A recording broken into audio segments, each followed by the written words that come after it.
welcome to Atari Bytes, the show where we take a bite out of the story within a classic Atari 2600 game and see if that story bites us back. My name is Bill. This is episode 318. Thanks for listening. Welcome back, everybody. This is Post-COVID Edition, Part 6, the 6th episode that has come out since I died and came back to life with COVID, or from COVID, and I'm still here and COVID-free. Hopefully all of you are as well. It is Halloween Eve. I mean, not literally. This episode is dropping on the 29th? No, the 30th. It is Halloween Eve. I'll be darned.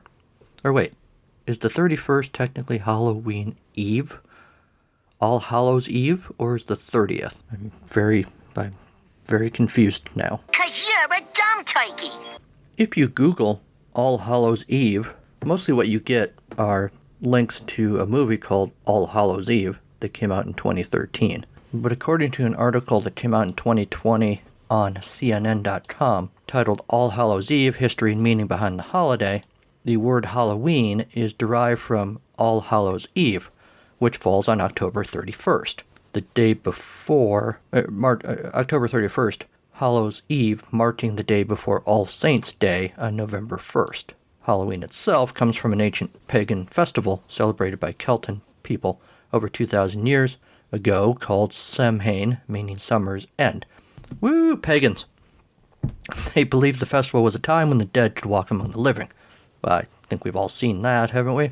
There's some scary-looking people out there. Pope Gregory III established November 1st as All Saints' Day, also known as All Hallows' Day, a day to honor all saints of the church that have attained heaven. All Souls' Day is the day after All Saints' Day on November 2nd.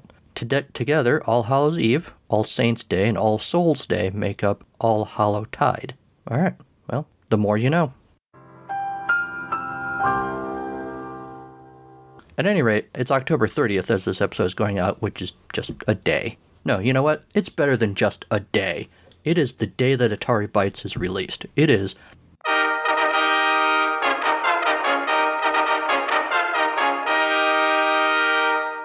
Bite Me Day. Wait, I'm not sure that works. I don't know. I'll give it more thought. So last episode, we played a game for the 2600 called Airlock, and I had opinions about the game, and some of you did as well. Kim Slauson at Ox Coffee simply commented in response to the short story from that episode, which I believe was called Airlocked and Loaded, a Steve Stetson 1980 Super Spy adventure. Steve has appeared in a number of stories over the years at Atari Bytes, and he is still his same, irreverent self. And at one point in the story, he remarks, well, I'm not going to tell you what he says. I'm just going to tell you what Kim Slauson noted in his tweet. I lost it at it tickled. It tickled in quotes, because that's a reference to the story. I'm not going to spoil it for you. Just know that Kim Slauson thought it was really, really funny.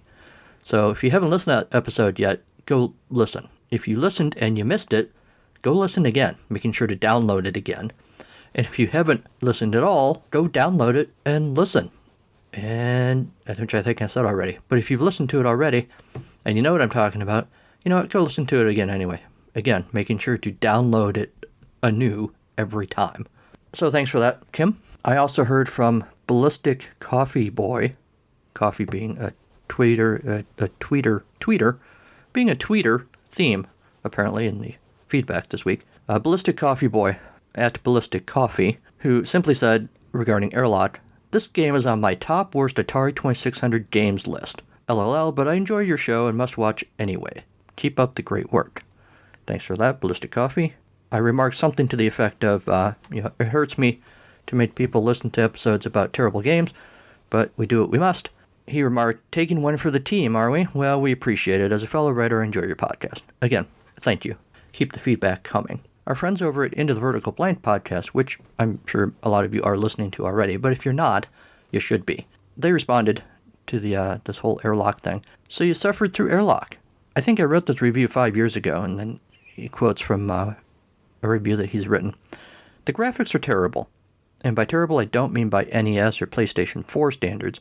I mean by Pong standards. And then he provided a link into theverticalblank.com where you can read that review. Go check that out. I say that I'll put the link in the show notes, but I probably won't.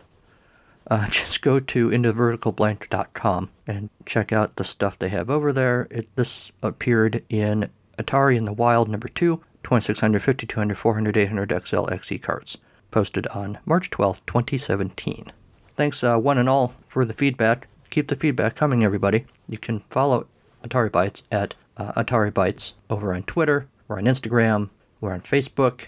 You can email us, call the hotline, many, many ways to reach out and tell me what you're thinking. And it would be good to do that now, before Elon Musk's robots, powered by Pong-playing brain cells, enslave all of us. As we all know, Elon Musk is crazy, and he's built robots that really aren't going to endanger us because, as he said once, we can probably outrun them. But now, in the news, we've got brain cells in a petri dish that can play Pong. Probably better than I can. On October 14th, NPR and many other outlets posted an article about this petri dish full of 800,000 brain cells linked to a computer learned over time to sense the position of the game's electronic ball, the game being Pong, and control a virtual paddle, according to an article that appeared in the journal Neuron. This was all part of an experiment to figure out how the brain learns and how to make computers more intelligent. Because, yeah, we definitely want more intelligent computers.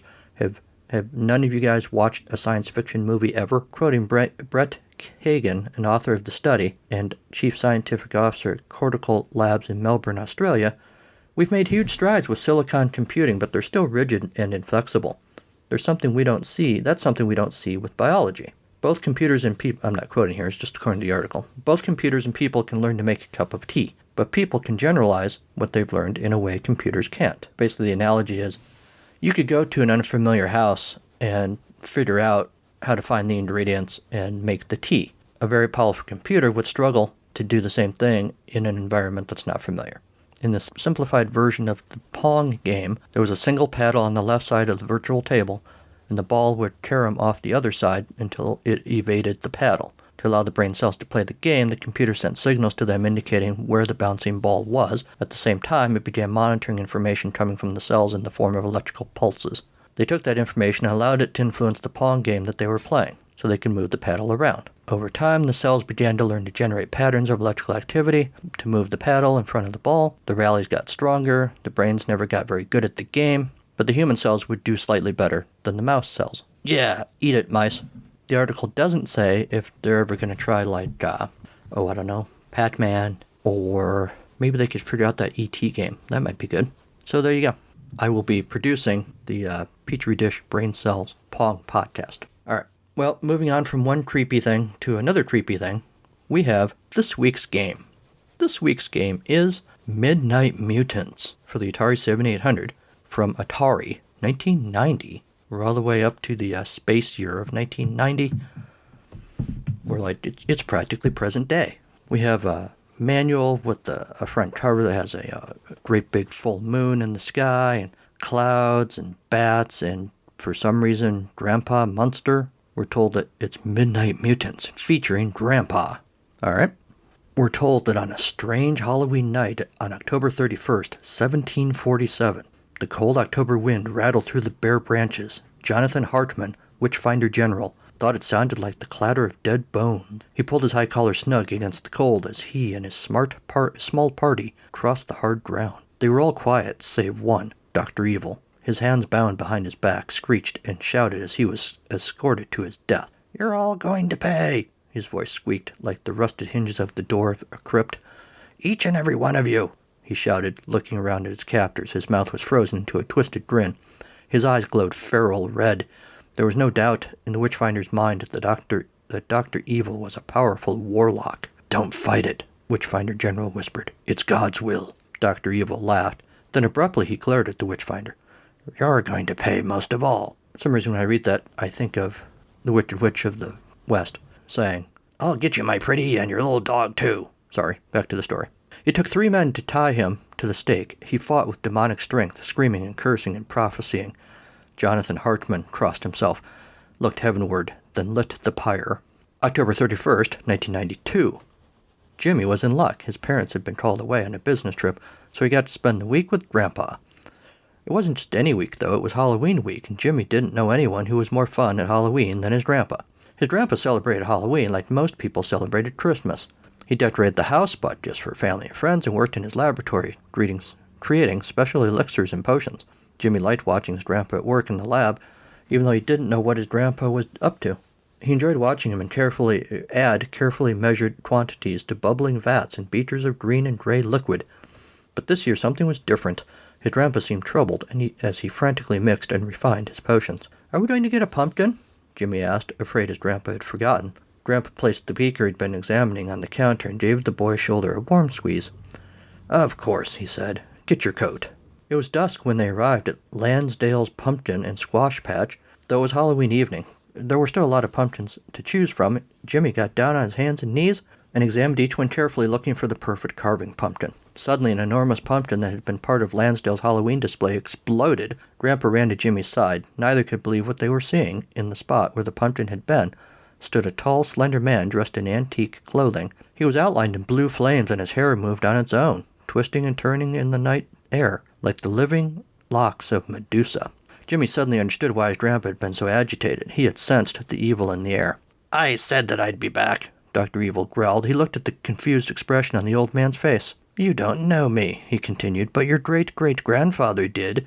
If the dude was alive in 1747, and this is 1992, I'm pretty sure there is more ancestry between that dude and current grandpa than great-great. A couple of generations. But anyway, I promised I'd be back for him." Cold blue flames flickered about, lapping at his ankles and shins. "Since he's not here," Dr. Evil said as he raised a badly burned hand, "you'll have to do." A bolt of blue fire leapt his fingertips and hit Grandpa squarely in the chest. It knocked him off his feet. As he struggled to get up, Grandpa's skin began to glow a bright orange. Then things got really weird, as piece by piece a pumpkin formed around him, trapping him in a plasmic pumpkin prison. "I don't think that's a thing." Anyway, Jimmy ran to his grandpa's side, but he couldn't free him of his vegetable prison. He turned towards Dr. Evil, ready to reason, to beg. But Dr. Evil was no longer there. He'd vanished just as quickly as he'd come. Jimmy knew that he was the only one who could save his grandpa, and though he was confused and afraid, he was certain that if he was going to save Grandpa, it would have to be tonight. Halloween. Alright, so that's the setup. Grandpa apparently is Grampa Munster, I guess, although there's absolutely no reference to it in the game. It's a single-player game. You have to collect weapons and magical items to protect yourself and arm yourself against the forces of evil. Connect the controller to the left, switch on the console, the Midnight Mutants title screen appears. There's a little cutscene, I believe, just giving you sort of a mini version of the setup that I just read to you. Use the controller to move Jimmy. Use the currently selected weapon or create a psychic link with Grandpa. You can go left, right, forward, and back.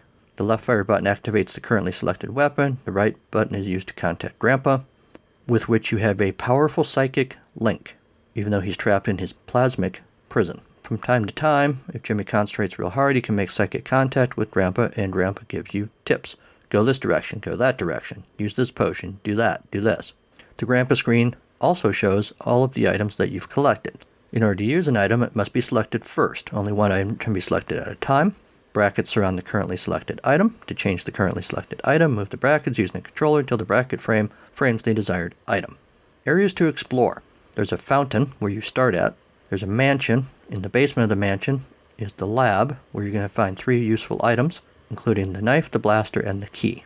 There's a church to the right of the fountain, and inside there you get an item which protects you from the poisonous bite of the bats. Spoiler, it's a cross. At the cabin, located in the depths of the woods, and don't forget to check out the well, there's a stable and a barn where you can enter via the bush that casts no shadow. That's all capitalized. The bush that casts no shadow. Take the axe. Hold on. Wouldn't it have made more sense to have the bush that is flaming, or the bush that screams, or something?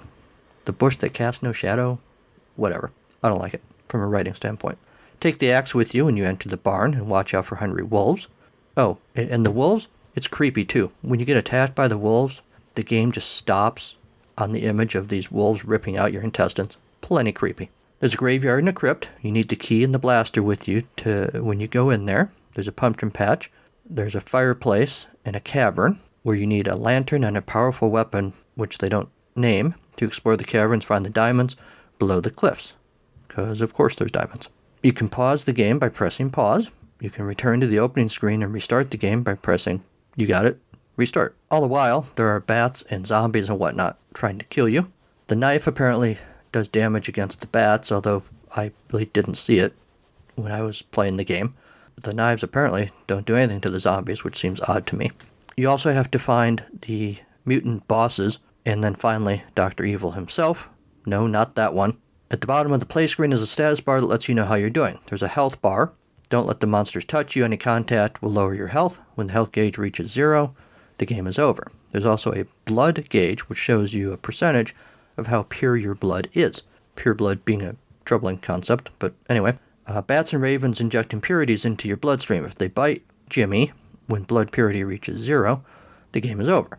In the lower left corner of the screen is an area which displays the currently selected item, and there's also a section that tells you what your score is. In the lab caverns, which you access via the mansion, you're going to find a Mega Blaster, a necklace, and a diamond. There are also dark fields where you can find more diamonds. Basically, you pick stuff up by running over it, and it goes into your inventory. Essentially, they don't use the word inventory in this manual, but that's basically what it is. And I've already told you how to select an item. There are potions, red or blue. Although on my screen, the red one looked more brown. You can carry one potion of each color at a time. If you discover a new potion of a color you already have, the new one is saved and the old one is automatically used. Red potions improve Jimmy's blood purity by 50%. Blue potions restore your health. These are especially helpful when battling mutant bosses. The knife is found in the mansion. You can use the knife to kill bats, which I mentioned earlier. There's a cross, there's an axe, there's a blaster, which I guess is good against zombies.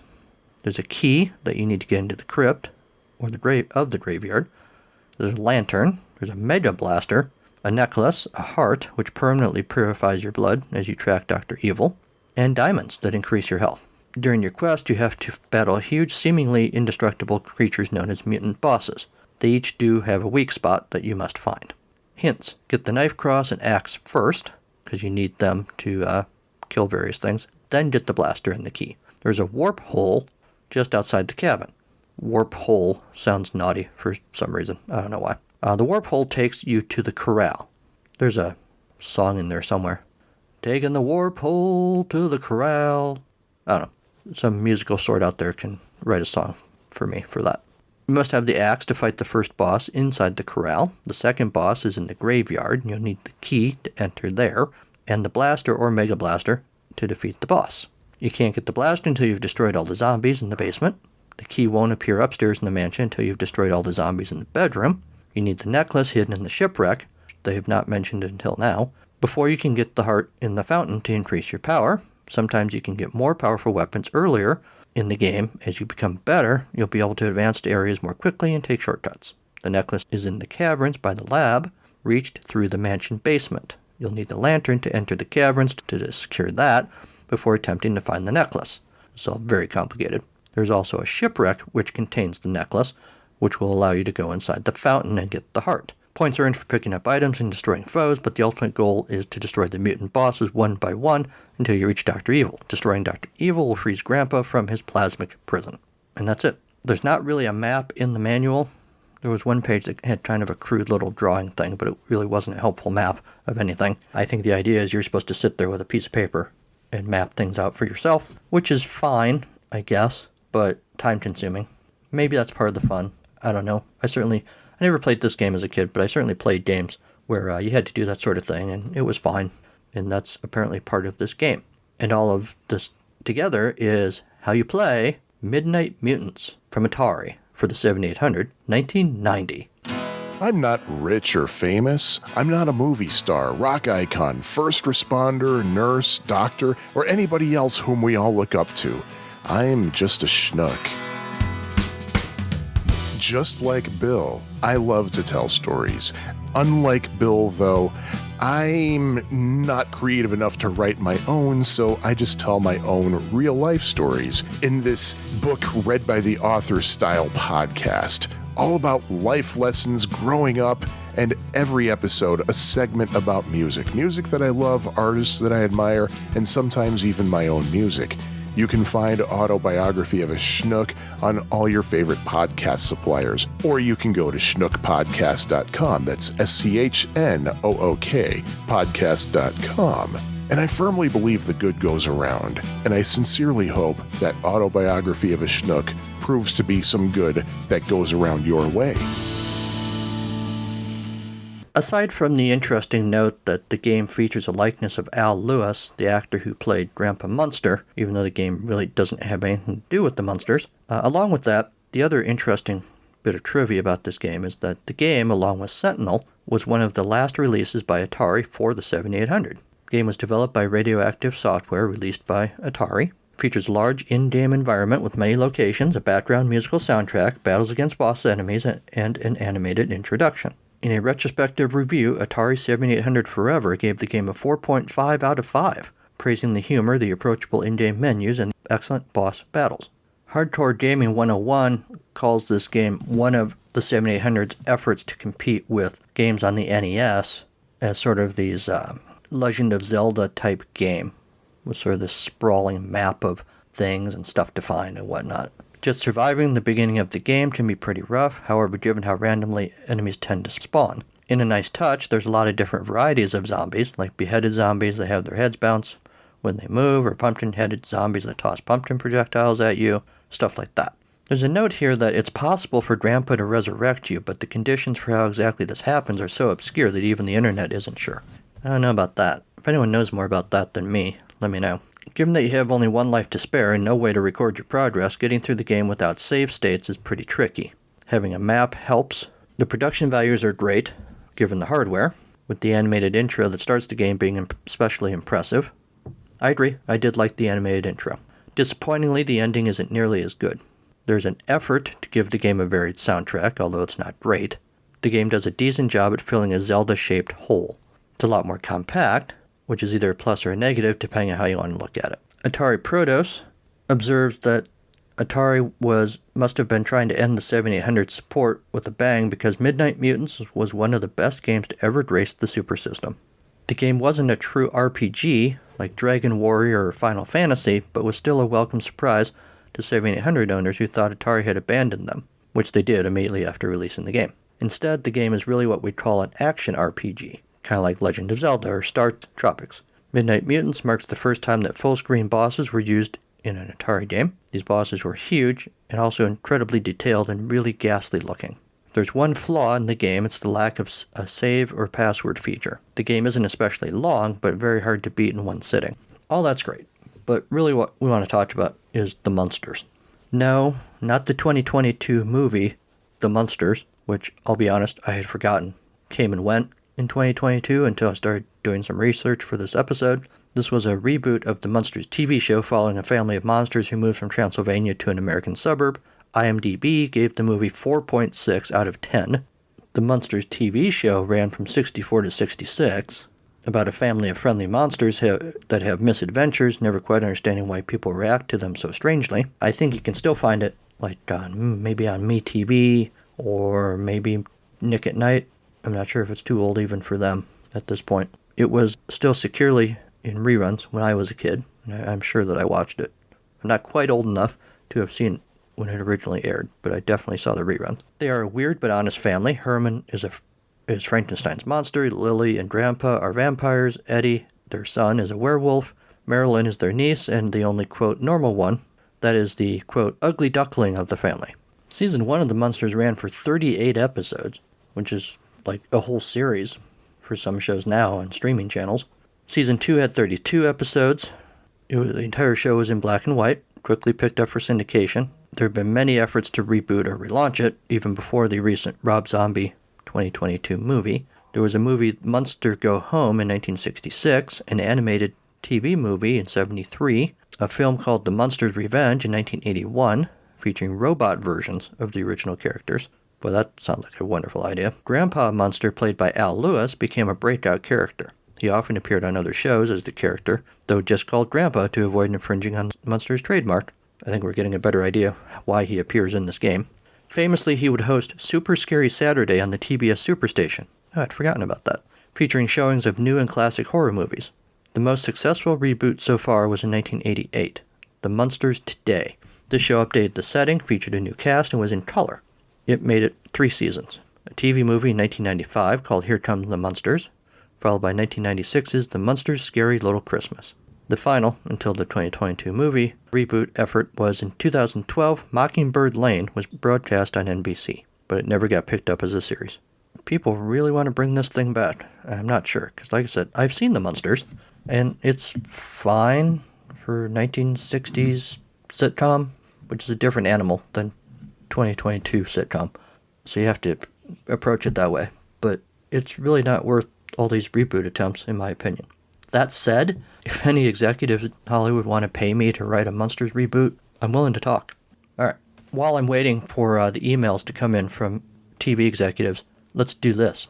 After the break, the show mutates into, well, more show.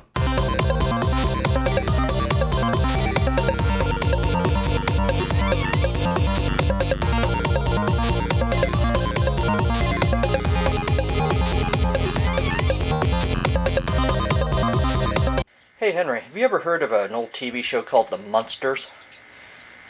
That's okay. This is Grampa Munster right there. He was one of the characters on the show. But it really doesn't matter, because it turns out the Munsters doesn't have anything to do with this game. So I don't know why he's there.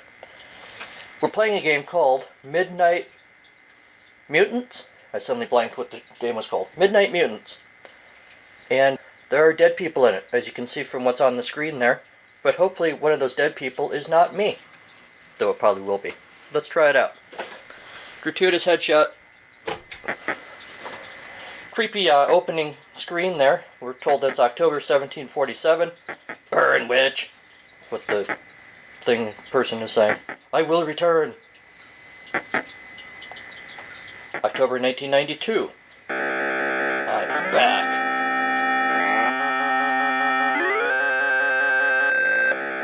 There's a demon dog, another demon dog. Vengeance is mine.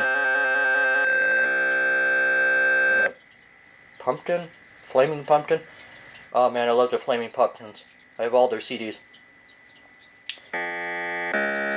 Midnight Mutants, copyright 1990, from Atari Corp. This is exciting, isn't it? He's overwhelmed, he can't even speak. Okay, I guess that's it. And we got some weirdly peppy music for this creepy mutant Halloween game. That's you. I think his name is Jeffrey or something. The character is from the manual, if I remember right. There's a heart in the center of that fountain. You can't get it yet, though, because you need the necklace first. Because, of course, you do. Let me turn this down a little bit. Gratuitous hand shot. Alright. So, we're told in the manual... Whoa, hi, bats. I guess I shouldn't have been standing still. We gotta find the mansion first. There's the blue potion for health. There's the red potion, or brown maybe, I don't know, for pure blood. There's the mansion. Oh yeah, we had to talk to... This is our psychic link with Grandpa. The wicked Dr. Evil has risen from the grave and imprisoned me inside a plastic pumpkin, which doesn't seem safe to me. I can't be with you, but I can give you clues which may help whenever you need me. Press the right button, and I might have some good advice. I could do a Grampa Munster voice, but I'm not gonna. Alright, from an earlier... Playing this game earlier, I remember, I think Grampa Munster told me to go to the left immediately. We go to the dining room. Yep, there's the dining room. Oops. And then there's another little room back here. And we have to get the knife. Supposedly you can kill bats with it. Evidently does nothing against the zombies, which seems odd to me, but alright.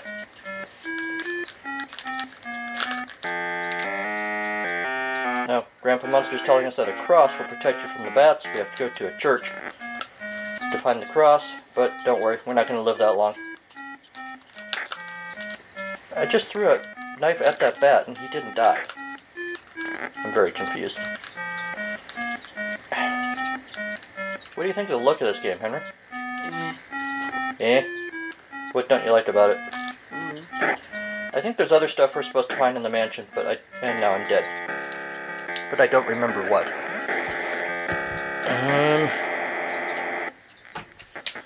We'll try this one more time. We don't need to watch all that again. Alright. Blue potion. Brown potion. Mansion. It would be nice if there was a little on-screen map, which I usually complain about, but I think in this game it would be nice. I think the idea is you're supposed to sit there and draw your own map, but with bats and zombies and whatnot, you really don't have time to stand around and draw a map.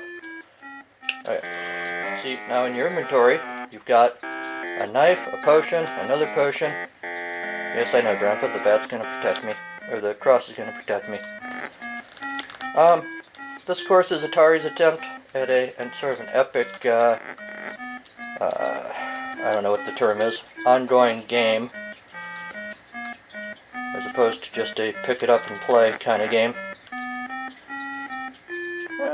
For 1992, I could see playing this back then. I probably played games similar to this. I'm just kind of walking around now. There's a library, maybe? I've been here before. I don't remember there being anything in here.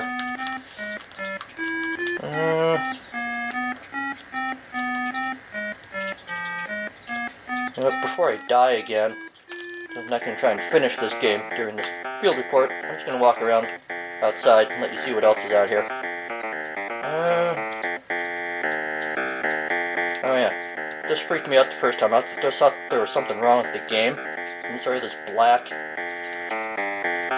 blackness, I don't know what it is. I want my mutant TV, we're told at the top of the screen. Something's in the process of killing me.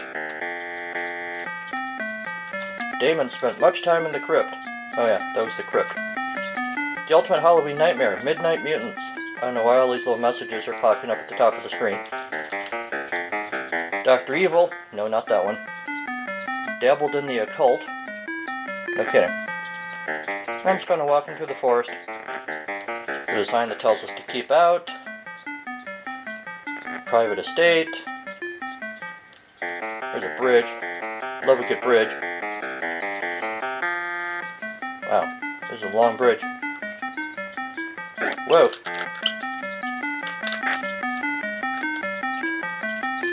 Seriously? The knife doesn't do anything? Whoa, there's a guy with a weird light bulb head.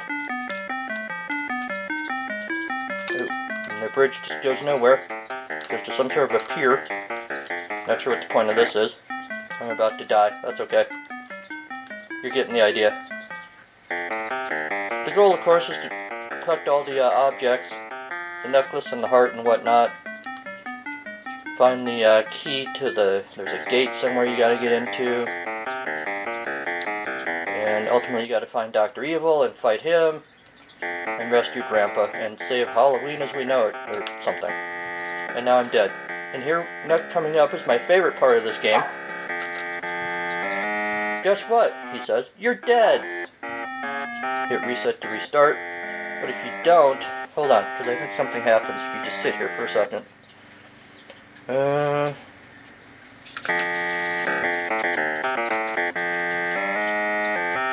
Maybe not. Alright. Well, you get the idea. We're all creeped out. We've had our Munster moment. We can go eat some candy. Back to you in the studio.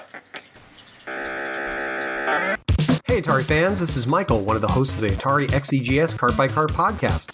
Join Bill, David, Kieran, and myself as we review cartridge-based games for the Atari's last answer to the 8-bit gaming system, as well as delve deep into their history. Kieran will also introduce everyone to the UK's budget games.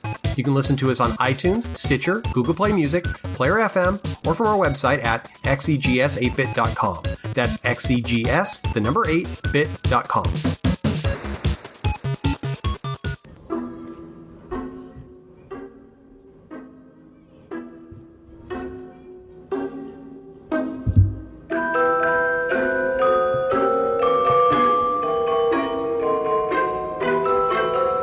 For years, Dogwater Hunt, alien abductee, many times over, has scanned the skies, waiting for the aliens to return to his hometown of Santa Claus, Indiana. Yes, it's a real place. This year on Christmas Eve, Dogwater believes it will happen.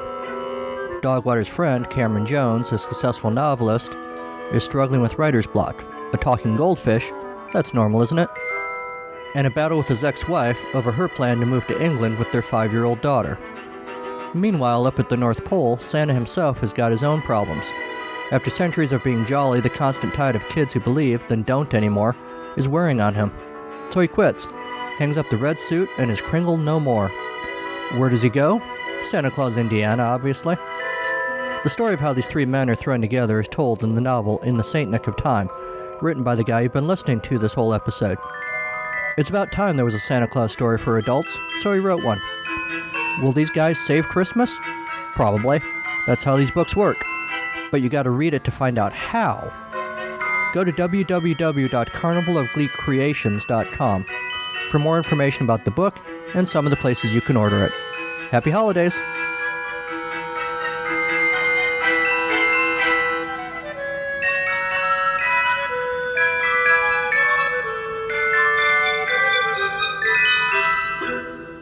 Here's the thing about Midnight Mutants. I like this game. I didn't come anywhere near finishing it in the time I spent with it today, getting ready for the show, because it is sort of a Zelda-esque, Zelda being the comparison only because that was a NES game of that era, was sort of a sprawling universe to wander through and collect objects and things. This game is not Zelda, to be clear, but it has a similar sort of, there's a whole map of places you gotta go and things you gotta do along the way kind of game. The comparison ends at that point. Some of these reviews talked about it being the best game for the 7800. I'm not sure that's true. I think there are other games I like better. Food Fight is one. There's Robotron. That's what I'm trying to think of. But those are not RPGs. Those are, pitch it up and shoot things type games. I think I would be willing to spend more time with this game. So for that reason, I give it high marks. And, well done. Too bad you couldn't have been doing this all along, Atari, or maybe the 7800 would have lasted longer. Maybe it really could have competed with the NES.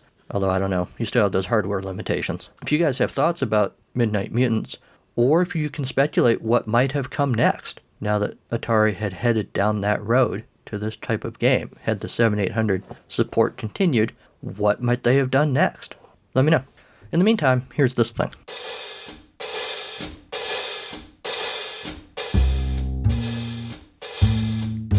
It's story time on Atari Bites. Yes, it's story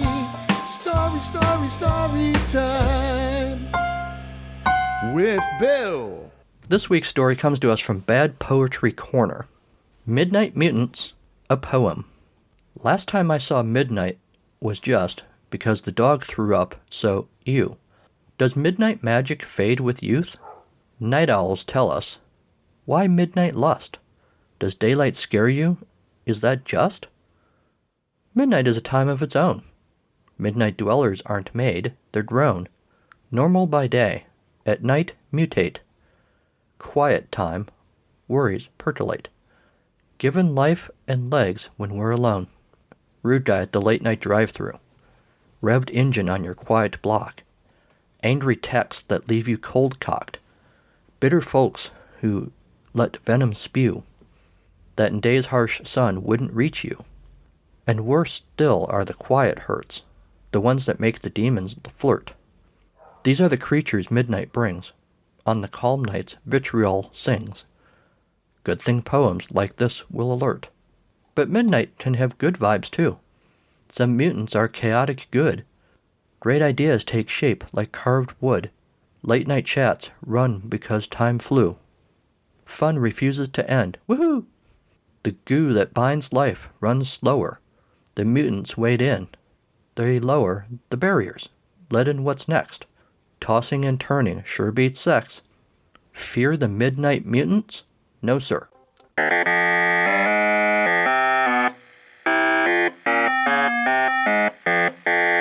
Hi, this is 8-Bit Rocket, Jeff Fulton from the Into the Vertical Blank Generation Atari podcast. And you are listening to the incomparable William Pepper and his wonderful stories of the game within a game on the Atari Bytes podcast. When you are done here, come visit us in the Vertical Blank.